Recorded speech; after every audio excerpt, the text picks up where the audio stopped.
الحمد للہ رب العالمین والصلاة والسلام علی حبیبہ سید المرسلین اما بعد فاعوذ باللہ من الشیطان الرجیم بسم اللہ الرحمن الرحیم ان اللہ وملائکتہ یصلون علی النبی یا ایہا الذین آمنوا صلوا علیہ وسلموا تسلیما اللہم صل علی سیدنا شفیعنا حبیبنا نبینا مولانا محمد وعلی آل محمد بارک وسلم صلوا علیہ الصلاۃ والسلام علیک یا حبیبی یا سیدی یا رسول اللہ صلی اللہ تعالی علیہ وبارک وسلم۔ تمام سامعین ویورز ناظرین کو السلام علیکم ورحمۃ اللہ وبرکاتہ۔ میں ہوں آپ کا میزبان سید ارشد اور سبھی ناظرین کو اس پروگرام قرآن سنیں اور سنائیں اور اس چینل اسلام انلائٹرز میں خوش آمدید ویلکم کرتا ہوں۔ الحمدللہ اللہ کے فضل و کرم سے ہمارا جو سلسلہ چل رہا ہے 28واں پارہ چل رہا ہے اور ہم 10 سوروں کو مکمل کر چکے ہیں۔ انشاءاللہ آج ہم سورۃ الجمعہ سے آغاز کریں گے۔ سورۃ الجمعہ کے تعارف اور اس کے فضائل اور تمام چیزوں سے انشاءاللہ ہم ان چھوٹے سیگمنٹس کے ساتھ انشاءاللہ ہم سورے کا آغاز کریں گے۔ توجہ کے ساتھ، فوکس کے ساتھ تمام سامعین سماعت کریں اور یاد رکھنے کی کوشش کریں اور دعا کریں کہ اللہ تعالی ہم جو بھی پڑھ رہے ہیں اس پر عمل کرنے کی اللہ ہمیں توفیق دے اور ہر چیز جو ہم پڑھ رہے ہیں اس مضامین کو یاد رکھ کر نمازوں میں خاص کر اسے توجہ دینے کی توفیق عطا فرمائے۔ آئیے سورہ کا تعارف۔ سورہ جمعہ کا تعارف، مقام نزول۔ سورہ جمعہ مدینہ منورہ میں نازل ہوئی ہے۔ رکوع اور اس کی آیات کی تعداد اس صورت میں 2 رکوع ہے اور 11 آیتیں ہیں۔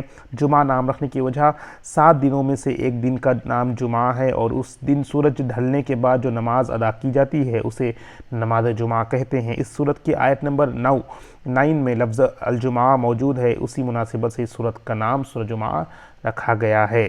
سورہ جمعہ کے متعلق احادیث جو فضائل ہے، عبداللہ بن عباس رضی اللہ عنہ فرماتے ہیں کہ حضور اقدس صلی اللہ علیہ وسلم جمعہ کی نماز میں سورہ جمعہ اور سورہ منافقون کی تلاوت فرماتے تھے۔ آئیے اس کے مضامین۔ سورہ جمعہ کے مضامین، اس صورت کا مرکزی مضمون یہ ہے کہ اسی میں نماز جمعہ کا احکام بیان فرمائے گئے ہیں، نیز اس صورت میں یہ مضامین بیان کیے گئے ہیں۔ اس صورت کی ابتدا میں اللہ تعالیٰ کی تسبیح اور تقدیس سے بیان کی گئی ہے اور نبی کریم صلی اللہ علیہ وسلم کی عظمت و شان اور ان کے اوصاف بیان فرمائے گئے ہیں۔ یہ بتایا گیا ہے کہ اللہ تعالیٰ اپنی مخلوق پر یہ بڑا فضل ہے کہ اس نے ان کی ہدایت کے لیے اپنے حبیب محمد صلی اللہ علیہ وسلم کو مبعوث فرمایا۔ تورات کے احکام پر عمل نہ کرنے کی وجہ سے یہودیوں کی مذمت کی گئی اور یہودیوں سے کہا گیا ہے کہ اگر وہ اللہ تعالیٰ کے دوست ہیں تو ذرا موت کی تمنا کریں، نیز یہ بتایا گیا ہے کہ وہ کبھی موت کی تمنا نہیں کریں گے اور یہودی جس موت سے بھاگتے ہیں وہ بہر صورت انہیں آ کر رہے گی۔ صورت کے آخر میں نماز جمعہ کے احکام بیان کیے گئے ہیں۔ مناسبت سورہ صف کے ساتھ مناسبت یہ ہے کہ حضرت موسیٰ علیہ السلام اور ان کے قوم کا حال بیان کیا گیا ہے سورہ صف میں، اور موسیٰ علیہ السلام کو جو اذیتیں دی انہیں ذکر کیا گیا ہے، اور اس صورت میں اللہ تعالیٰ نے اپنے حبیب صلی اللہ علیہ وسلم کا حال اور ان کی امت کی فضیلت و شرافت بیان فرمائی تاکہ دونوں امتوں میں فرق ظاہر ہو جائے۔ دوسری مناسبت یہ ہے کہ سورہ صف میں ذکر کیا گیا کہ حضرت عیسیٰ علیہ السلام نے ایک عظیم رسول کی تشریف آوری کی بشارت دی جن کا اسم گرامی احمد ہوگا، اور سورہ جمعہ میں بتایا گیا کہ حضرت عیسیٰ علیہ السلام نے جن کی بشارت دی تھی وہ 2 عالم کے تاجدار اور انبیاء اکرام علیہ السلام کے سردار ہیں۔ اسی مناسبت سے اس کا کنٹینیوشن علماء اکرام بتاتے ہیں۔ آئیے انشاءاللہ اب ترجمہ کا آغاز کرتے ہیں۔ بسم اللہ الرحمن الرحیم۔ یسبح للہ ما فی السماوات و ما فی الارض الملک القدوس العزیز الحکیم۔ ہر چیز جو آسمانوں میں ہے، جو زمین میں ہے، اللہ تعالیٰ کی تسبیح کرتے ہیں جو حقیقی بادشاہ ہے، ہر نقص و عیب سے پاک ہے، عزت و غلبہ والا ہے، بڑی حکمت والا ہے۔ هو الذی بعث فی الامیین رسولا منهم یتلو علیہم آیاتہ ویزکیہم ویعلمہم الکتاب والحکمہ وإن كانوا من قبل فی ضلال مبین۔ وہی ہے جس نے ان پڑھ لوگوں میں انہی میں سے ایک باعظمت رسول صلی اللہ علیہ وسلم کو بھیجا، وہ ان پر اس کی آیتیں پڑھ کر سناتے ہیں اور ان کی ظاہر و باطن کو پاک کرتے ہیں اور انہیں کتاب و حکمت کی تعلیم دیتے ہیں۔ بے شک وہ لوگ ان کے تشریف لانے سے پہلے کھلی گمراہی میں تھے۔ وآخرین منہم لما یلحق بہم وہو العزیز الحکیم۔ اور ان میں سے دوسرے لوگوں میں بھی اس رسول کو تزکیہ و تعلیم کے لیے بھیجا ہے جو ابھی ان لوگوں سے نہیں ملے جو اس وقت موجود ہیں، یعنی ان کے بعد کے زمانے میں آئیں گے، اور وہ بڑا غالب، بڑی حکمت والا ہے۔ ذالک فضل اللہ یؤتیہ من یشاء واللہ ذو الفضل العظیم۔ یعنی اس رسول صلی اللہ علیہ وسلم کی آمد اور ان کا فیض و ہدایت اللہ کا فضل ہے جو وہ جسے چاہتا ہے اس سے نوازتا ہے، اور اللہ بڑا فضل والا ہے۔ مثل الذین حملوا التوراۃ ثم لم يحملوها كمثل الحمار يحمل اسفارا بئس مثل القوم الذین کذبوا بآیات اللہ واللہ لا یہدی القوم الظالمین۔ ان لوگوں کا حال جن پر تورات کے احکام و تعلیمات کا بوجھ ڈالایا گیا پھر انہوں نے اسے نہ اٹھایا، یعنی اس میں اسی رسول صلی اللہ علیہ وسلم کا ذکر موجود تھا مگر وہ ان پر ایمان نہ لائے، گدھے کی مثل ہے جو پیٹھ پر بڑی بڑی کتابیں لاڑے ہوئے ہیں، اور ان لوگوں کی مثال کیا ہی بری ہے جنہوں نے اللہ کی آیتوں کو جھٹلایا ہے، اور اللہ تعالیٰ ظالم لوگوں کو ہدایت نہیں فرماتا۔ قل یا ایھا الذین ھادوا ان زعمتم انکم اولیاء للہ من دون الناس فتمنوا الموت ان کنتم صادقین۔ آپ فرما دیجئے اے یہودیوں، اگر تم یہ گمان کرتے ہو کہ سب لوگوں کو چھوڑ کر تم ہی اللہ کے دوست یعنی اولیاء ہو تو موت کی آرزو کرو، کیونکہ اس کے اولیاء کو تو قبر و حشر میں کوئی پریشانی نہیں ہوگی، مطلب اللہ کے دوست اولیاء کو نہیں ہوگی۔ اگر تم اپنے آپ کو اللہ کے دوست کہتے ہو تو موت کی آرزو کرو اگر تم اپنے خیال میں سچے ہو۔ وَلَا يَتَمَنَّوْنَهُ أَبَدًا بِمَا قَدَّمَتْ أَيْدِيهِمْ وَاللَّهُ عَلِيمٌ بِالظَّالِمِينَ۔ اور یہ لوگ کبھی بھی اس کی تمنا نہیں کریں گے اس رسول کی تکذیب اور کفر کے باعث جو وہ آگے بیچ چکے ہیں، اور اللہ ظالموں کو خوب جانتا ہے۔ قل ان الموت الذی تفرون منه فانه ملاقیکم ثم تردون الى عالم الغیب والشہادۃ فینبئکم بما کنتم تعملون۔ فرما دیجئے جس موت سے تم بھاگتے ہو وہ ضرور تمہیں ملنے والی ہے، پھر تم پر ہر پوشیدہ و ظاہر چیز کو جاننے والے رب کی طرف لوٹائے جاؤ گے، سو وہ تمہیں آگاہ کر دے گا جو کچھ تم کرتے تھے۔ یا ایھا الذین آمنوا اذا نودی للصلاۃ من یوم الجمعۃ فاسعوا الی ذکر اللہ وذروا البیع ذلکم خیر لکم ان کنتم تعلمون۔ اے ایمان والوں، جب جمعہ کے دن جمعہ کی نماز کے لیے اذان دی جائے تو فوراً اللہ کے ذکر یعنی خطبے و نماز کی طرف تیزی سے چل پڑو، اور خرید و فروخت یعنی کاروبار چھوڑو، یہ تمہارے حق میں بہتر ہے اگر تم علم رکھتے ہو۔ فَإِذَا قُضِيَتِ الصَّلَاةُ فَانتَشِرُوا فِي الْأَرْضِ وَابْتَغُوا مِن فَضْلِ اللَّهِ وَاذْكُرُوا اللَّهَ كَثِيرًا لَعَلَّكُمْ تُفْلِحُونَ۔ پھر جب نماز ادا ہو چکے تو زمین میں منتشر ہو جاؤ اور پھر اللہ کا فضل یعنی رزق تلاش کرنے لگو، اور اللہ کو کثرت سے یاد کیا کرو تاکہ تم فلاح پاؤ۔ وَإِذَا رَأَوْا تِجَارَةً أَوْ لَهْوًا انفَضُّوا إِلَيْهَا وَتَرَكُوكَ قَائِمًا قُلْ مَا عِندَ اللَّهِ خَيْرٌ مِنَ اللَّهْوِ وَمِنَ التِّجَارَةِ وَاللَّهُ خَيْرُ الرَّازِقِينَ۔ اور جب انہوں نے کوئی تجارت یا کھیل تماشا دیکھا تو اپنی حاجت مندی اور معاش تنگی کے باعث اس کی طرف کھڑے ہوئے اور آپ کو خطبے میں کھڑے چھوڑ گئے۔ فرما دیجئے جو کچھ اللہ کے پاس ہے وہ کھیل سے اور تجارت سے بہتر ہے۔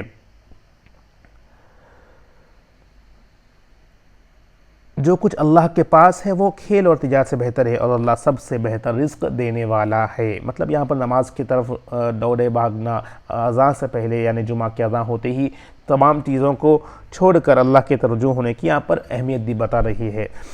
آئیے اب، کیونکہ سورہ جمعہ مختصر سے سورہ جمعہ ہے، سورہ جمعہ ہم نے پڑھ چکا ہے، انشاءاللہ ہم اب اس کے بعد کی سورہ المنافقون اس کے بارے میں ہم ترجمہ پڑھیں گے انشاءاللہ، سورۃ المنافقون کا تعارف اور مضامین وغیرہ۔ سورہ منافقون کا تعارف، مقام نزول سورہ منافقون مدینہ منورہ میں نازل ہوئی ہے۔ رکوع اور آیت کی تعداد 2 رکوع ہیں اور 11 آیتیں ہیں۔ منافقون نام رکھنے کی وجہ، اس صورت کی ابتدا میں منافقوں کی صفات بیان کی گئی ہیں اور نبی کریم صلی اللہ علیہ وسلم اور مسلمانوں سے متعلق ان کا موقوف ذکر کیا گیا ہے، اسی مناسبت سے اس صورت کا نام سورہ منافقون کہتے ہیں۔ مضامین، چند مضامین سماعت کریں۔ اس صورت کی ابتدا میں بتایا گیا ہے کہ منافق اپنے دل کے عقیدے میں ضرور جھوٹے ہیں اور اپنی جان بچانے کے لیے انہوں نے اپنی قسموں کو ڈھال بنا لیا ہے، اور زبان سے ایمان لانے اور دل سے کفر کرنے کی وجہ سے اللہ تعالیٰ نے ان کے دلوں پر مہر لگا دی ہے، جس کی وجہ سے وہ ایمان کی حقیقت کو سمجھ نہیں سکتے۔ مسلمانوں کو بتایا گیا کہ منافق لوگ تمہارے دشمن ہیں، لہذا ان سے بچتے رہو۔ یہ بتایا گیا کہ منافقوں کا یہ گمان باطل ہے کہ وہ مدینہ منورہ پہنچ کر مسلمانوں اور ان کے آقا مولا محمد مصطفیٰ صلی اللہ علیہ وسلم کو مدینہ منورہ سے نکال دیں گے۔ اس صورت کے آخر میں مسلمانوں کو ترغیب دی گئی ہے کہ وہ اللہ تعالیٰ کی اطاعت اور اس کی عبادت کرنے میں مصروف رہیں، اندرونی اور بیرونی دشمنوں سے مقابلے کے لیے اللہ تعالیٰ کی راہ میں مال خرچ کریں اور اس میں دیر نہ کریں، کیونکہ موت کا وقت کسی کو معلوم نہیں ہے۔ آئیے ان مضامین کے بعد انشاءاللہ ہم سورہ اس کا مناسبت چھوٹا سیگمنٹ جو ہے کہ پچھلے سورہ جمعہ کے ساتھ مناسبت یہ ہے کہ سورہ جمعہ میں مسلمانوں کا ذکر کیا گیا اور اس صورت میں اس کی ضد یعنی منافقوں کا ذکر کیا گیا۔ دوسری مناسبت یہ ہے کہ سورہ جمعہ میں یہودیوں کا ذکر کیا گیا جو کہ زبان اور دل دونوں سے نبی کریم صلی اللہ علیہ وسلم کو جھٹلاتے تھے، اور یہاں پر منافقوں میں ان لوگوں کا ذکر کیا گیا کہ جو زبان سے حضور پر نور صلی اللہ علیہ وسلم کی نبوت کا اقرار کرتے ہیں اور دل سے ان کی منکر ہے۔ تو اس میں مشرکین کا بارے میں اور یہاں پر ان کے منافقوں کا دل کے حال کے بارے میں بتایا گیا ہے۔ وہاں پر مسلمان کو تذکرہ ہوا ہے، یہاں پر آپ کو منافقوں کا صفت بیان کیے گئے ہیں۔ آئیے اس کے بعد انشاءاللہ ہم ترجمہ سے آغاز کرتے ہیں۔ بسم اللہ الرحمن الرحیم، اللہ کے نام سے شروع جو نہایت مہربان ہمیشہ رحم فرمانے والا ہے۔ اذا جاءك المنافقون قالوا نشهد انك رسول الله والله يعلم انك لرسوله والله يشهد ان المنافقين لكاذبون۔ اے حبیب مکرم، جب منافق آپ کے پاس آتے ہیں تو کہتے ہیں کہ ہم گواہی دیتے ہیں کہ آپ یقیناً اللہ کے رسول ہیں، اور اللہ جانتا ہے کہ یقیناً آپ اس کے رسول ہیں، اور اللہ گواہی دیتا ہے کہ یقیناً منافق لوگ جھوٹے ہیں۔ اتخذوا ایمانہم جنۃ فصدوا عن سبیل اللہ انہم ساء ما كانوا یعملون۔ انہوں نے اپنی قسموں کو ڈھال بنا رکھا ہے، پھر یہ لوگوں کو اللہ کی راہ سے روکتے ہیں، بے شک وہ بہت ہی برا کام ہے جو یہ لوگ کر رہے ہیں۔ ذالک بانہم آمنوا ثم کفروا فطبع علی قلوبہم فہم لا یفقہون۔ یہ اس وجہ سے کہ وہ زبان سے ایمان لائے پھر دل سے کافر رہے تو ان کے دلوں پر مہر لگا دی گئی، سو وہ کچھ نہیں سمجھتے۔ وَإِذَا رَأَيْتَهُمْ تُعْجِبُكَ أَجْسَامُهُمْ وَإِن يَقُولُوا اسْتَسْمَعَ لِقَوْلِهِمْ كَأَنَّهُمْ خُشُبٌ مُّسَنَّدَةٌ يَحْسَبُونَ كُلَّ صَيْحَةٍ عَلَيْهِمْ هُمُ الْعَدُوُّ فَاحْذَرْهُمْ قاتلہم اللہ انا یؤفکون۔ اے بندے، جب تو انہیں دیکھے تو ان کے جسم اور قد و قامت تجھے بھلے معلوم ہوں، اور اگر وہ باتیں کریں تو ان کی گفتگو تو غور سے سنیں، یعنی تجھے یوں معقول دکھائی دے، مگر حقیقت یہ ہے کہ وہ لوگ گویا دیوار کے سہارے کھڑی کی ہوئی لکڑیاں ہیں، اور وہ ہر اونچی آواز کو اپنے اوپر بلافت سمجھتے ہیں۔ وہی منافق تمہارے دشمن ہے، سو ان سے بچتے رہو، اللہ انہیں عقارت کرے وہ کہاں بہکے پھرتے ہیں۔ یہاں پر مسلمانوں کو نصیحت کی جا رہی ہے کہ ان سے بچ کے رہیں۔ وَإِذَا قِيلَ لَهُمْ تَعَالَوْا يَسْتَغْفِرْ لَكُمْ رَسُولُ اللَّهِ لَوَّوْا رُؤُوسَهُمْ وَرَأَيْتَهُمْ يَصُدُّونَ وَهُمْ مُسْتَكْبِرُونَ۔ اور جب ان سے کہا جاتا ہے کہ آؤ رسول اللہ صلی اللہ علیہ وسلم تمہارے لیے مغفرت طلب فرمائے، تو یہ منافق گستاخی سے اپنے سر جھٹک کر پھیر لیتے ہیں، اور آپ انہیں دیکھتے ہی کہ وہ تکبر کرتے ہوئے آپ کی خدمت میں آنے سے گریز کرتے ہیں۔ تو یہ اللہ تعالیٰ بتا رہا ہے کہ منافقوں کی حرکت ایسی ہے، منافقانہ نسل یعنی منافقوں کا جو فطرت ہوتی ہے وہ بتایا جا رہا ہے۔ سواء علیہم استغفرت لہم ام لم تستغفر لہم لن یغفر اللہ لہم ان اللہ لا یہدی القوم الفاسقین۔ ان بدبخت گستاخان رسول صلی اللہ علیہ وسلم کے حق میں برابر ہے کہ آپ ان کے لیے استغفار کریں یا آپ ان کے لیے استغفار نہ کریں، اللہ ان کو ہرگز نہیں بخشے گا، کیونکہ یہ آپ پر طعنہ زنی کرنے والے ہیں اور آپ سے بے رخی اور تکبر کرنے والے لوگ ہیں۔ بے شک اللہ نافرمان لوگوں کو ہدایت نہیں فرماتا۔ ہم الذین یقولون لا تنفقوا علی من عند رسول اللہ حتی ینفضوا وللہ خزائن السماوات والارض ولکن المنافقین لا یفقہون۔ اے حبیب مکرم، یہی وہ لوگ ہیں جو آپ سے بغض و عناد کی بنا پر یہ بھی کہتے ہیں کہ جو درویش اور فقراء رسول اللہ صلی اللہ علیہ وسلم کی خدمت میں رہتے ہیں ان پر خرچ مت کرو، یعنی ان کی مال و اعنات نہ کرو یہاں تک کہ وہ سب انہیں چھوڑ کر بھاگ جائیں، منتشر ہو جائیں، حالانکہ آسمانوں اور زمین کے سارے خزانے اللہ ہی کے لیے ہے، لیکن منافقین نہیں سمجھتے۔ یقولون لئن رجعنا الى المدینہ لیخرجن العز منها العزل وللہ العزت وللرسول وللمؤمنین ولکن المنافقین لا یعلمون۔ وہ کہتے ہیں اگر اب ہم مدینے واپس ہوئے تو ہم عزت والے لوگ وہاں سے ذلیل لوگوں یعنی مسلمانوں کو باہر نکال دیں گے، حالانکہ عزت تو صرف اللہ ہی کے لیے ہے اور اس کے رسول صلی اللہ علیہ وسلم کے لیے اور مومنوں کے لیے، مگر منافق اس حقیقت کو جانتے ہی نہیں ہیں۔ یا ایھا الذین آمنوا لا تلہکم اموالکم ولا اولادکم عن ذکر اللہ ومن یفعل ذلک فاولئک هم الخاسرون۔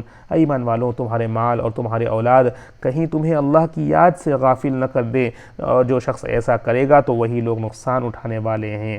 وانفقوا فی مما رزقناکم من قبل ان یأتی احدکم الموت فیقول ربی لولا اخرتنی الی اجل قریب فَأَصَّدَّقَ وَكُن مِّنَ الصَّالِحِينَ، اور تم اس مال میں سے جو ہم نے تمہیں عطا کیا ہے اللہ کی راہ میں خرچ کرو قبل اس کے کہ تم میں سے کسی کو موت آ جائے، پھر وہ کہنے لگے اے میرے رب تو نے مجھے تھوڑی مدت تک کی مہلت اور کیوں نہ دے دی کہ میں صدقہ و خیرات کر لیتا اور نیکوکاروں میں سے ہو جاتا۔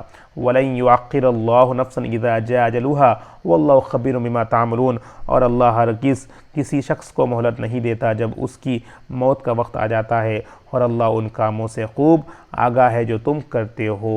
بسم اللہ الرحمن الرحیم۔ انشاءاللہ اب ہم سورۃ تغابن کا آغاز کریں گے، اس کا تعارف پڑھیں گے۔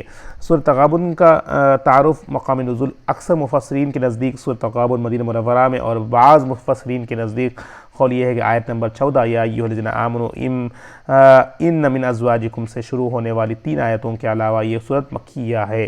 رکوع اور آیت کی تعداد اس صورت میں 2 رکوع ہے اور 18 آیتیں ہیں۔ تغابن نہ رکھنے کی وجہ، تغابن کا لفظی معنی ہے خرید و فروخت میں نقصان پہنچانا، اور یہ قیامت کے دن کا ایک نام بھی ہے۔ اس صورت کی آیت نمبر 9 میں بتایا گیا ہے کہ قیامت کا دن یوم تغابن یعنی نقصان اور خسارے کا دن ہے، اس مناسبت سے اس صورت کا نام تغابن کہتے ہیں۔ مضامین چند سماعت فرمائیں۔ اس صورت کی ابتدا میں اللہ تعالیٰ کی وہ صفات بیان کی گئی ہیں جو کہ علم و قدرت اور عظمت پر دلالت کرتی ہے۔ اللہ تعالیٰ کے رسولوں علیہ السلام کو ان کے بشر ہونے کی وجہ سے جھٹلانے والے سابقہ امتوں کا انجام بیان کر کے کفار کو ڈرایا گیا ہے۔ مرنے کے بعد دوبارہ زندہ ہونے کا انکار کرنے والوں کو سے قسم کے ساتھ فرمایا گیا ہے کہ انہیں ضرور دوبارہ زندہ کیا جائے گا۔ قیامت کے دن کے بارے میں بتایا گیا ہے وہ دن ہارنے والوں کی ہار ظاہر ہونے کا دن ہے، اور سورت کے آخر میں تقویٰ و پرہیزگاری اختیار کرنے والے اللہ تعالیٰ کے دین پر کی سربلندی کے لیے اس کی راہ میں مال خرچ کرنے، بخل اور لالچ سے بچنے کا حکم دیا گیا، اور اللہ تعالیٰ کے دین کی سربلندی کی خاطر اپنا مال خرچ کرنے والے نیک لوگوں کو دگنے اجر کی یعنی دگنے اجر ڈبل اجر کی بشارت دی گئی ہے۔ تو یہاں پر آپ کو ان سے ترجمہ سماعت کریں گے۔ اور سورہ منافقون کے ساتھ مناسبت یہ ہے کہ سورہ تغابن سے کہ سورہ منافقون میں منافقوں کی صفات بیان کی گئی ہے، مسلمان کو اس سے بچنے کا حکم دیا گیا، اور سورہ تغابن میں کافروں کی صفات بیان کی کر کے مسلمانوں کو اس سے بچنے کا حکم دیا گیا ہے۔ وہاں پر منافقوں کا تذکرہ ہوا ہے اور یہاں پر کفار کا تذکرہ ہوا ہے۔ آئیے ترجمہ سماعت کریں۔ بسم اللہ الرحمن الرحیم۔ اللہ کے نام سے شروع جو نہایت مہربان ہمیشہ رحم فرمانے والا ہے۔ یسبح للہ ما فی السماوات وما فی الارض لہ الملک ولہ الحمد وهو علی کل شیء قدیر۔ ہر وہ چیز جو آسمانوں میں ہے اور زمین میں ہے اللہ تعالیٰ کی تسبیح کرتی ہے، اسی کی ساری بادشاہت ہے اور اسی کے لیے ساری تعریف ہے، وہ ہر چیز پر بڑا قادر ہے۔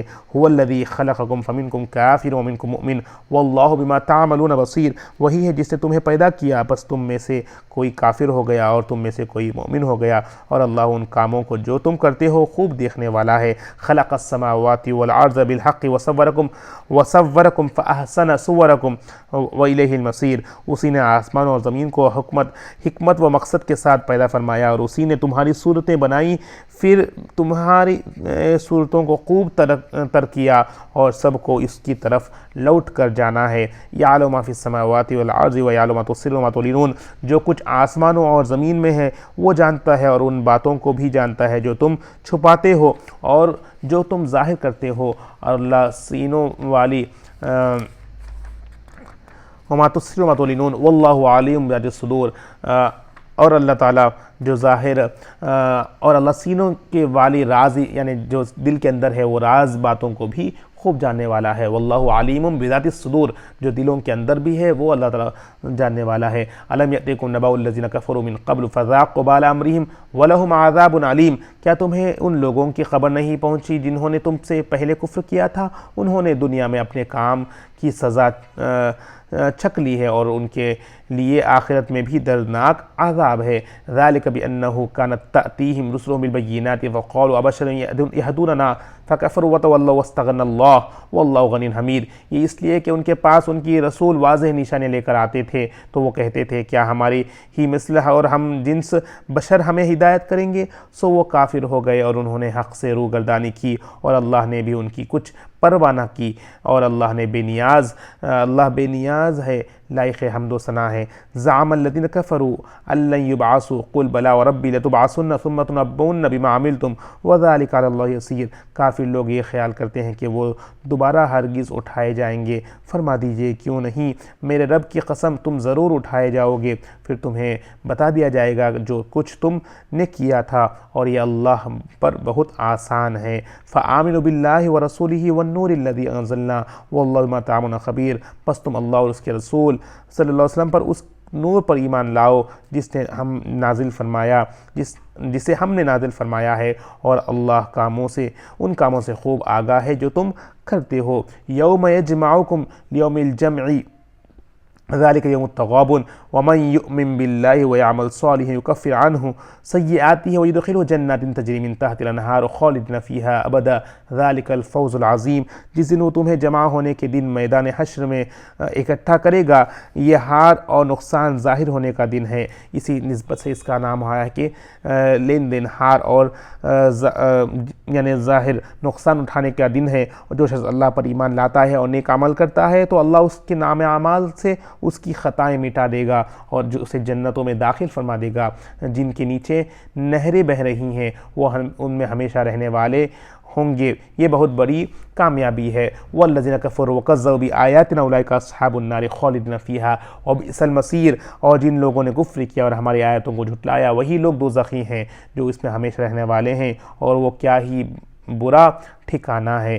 ما اصاب من مصیبت الا باذن اللہ ومن یؤمن باللہ یہدی من قلبہ واللہ بکل شیء علیم۔ کسی کو کوئی مصیبت نہیں پہنچتی مگر اللہ کے حکم سے، اور جو شخص اللہ پر ایمان لاتا ہے تو اس کے دل کو ہدایت فرما دیتا ہے، اور اللہ ہر چیز کو خوب جاننے والا ہے۔ واطیعوا اللہ واطیعوا الرسول فإن توليتم فإنما علی رسولنا البلاغ المبین۔ اور تم اللہ کی اطاعت کرو اور رسول کی اطاعت کرو، پھر اگر تم نے روگردانی کی تو یاد رکھو ہمارے رسول صلی اللہ علیہ وسلم کے ذمے صرف واضح طور پر احکام کو پہنچا دینا ہے۔